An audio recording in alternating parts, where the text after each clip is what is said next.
Comment arriver à vaincre le paludisme? La question au cœur de la présentation du rapport 2019. ONG et associations ayant pris une part active en tirent des leçons. Dr Abdourazak Safiou, chargé du programme national de lutte contre le paludisme. Nous avons tenu à travailler avec la communauté, avec beaucoup de partenariats. D'abord à l'intérieur du ministère de la Santé, beaucoup de partenaires avec les autres secteurs, notamment l'Institut d'hygiène et d'assainissement. Les ONG qui plus que jamais travaillent sur le terrain, mobilisent pour la consolidation des fonds pour la lutte contre le paludisme. Et nous saluons le fait que cette année, les ONG gabonaises sont très présentes à l'international en matière de mobilisation des fonds. La contribution à tous les niveaux souhaitée, même celle de la médecine traditionnelle, la lutte contre le paludisme, amène de nombreux acteurs à agir de manière commune. Dr Diop, tradithérapeute.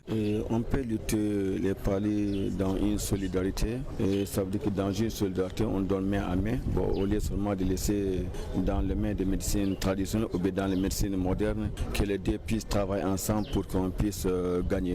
Et sans ça, ça sera un peu difficile parce que niveau des modernes, ils ont des produits qui sont très efficaces et niveau des médecines traditionnelles aussi, nous avons des plantes qui sont très efficaces qui soignent les paludismes immédiatement. Les moyens efficaces pour lutter contre le paludisme sont connus. L'assainissement, se protéger par les moustiquaires. De nos jours, des vaccins ont été mis à jour. Dr Abdourazak Safiou. Nous recommandons en termes de prévention les moustiquaires imprégnés d'insecticides à longue durée d'efficacité. Nous recommandons aux populations l'assainissement de proximité, que nous puissions vivre dans un milieu salubre. Nous nous battons avec de nouveaux médicaments que nous avons adoptés. Ce sont les ACT, c'est l'artesunate injectable pour le paludisme grave. Donc, toutes ces techniques, nous les mettons à la disposition des communautés pour que, comme les paludismes simples sont la majorité, ils vont rester au stade de paludisme simple qui ne tue pas. La lutte contre le paludisme passe par des soins de qualité, mais également l'assainissement du cadre de vie.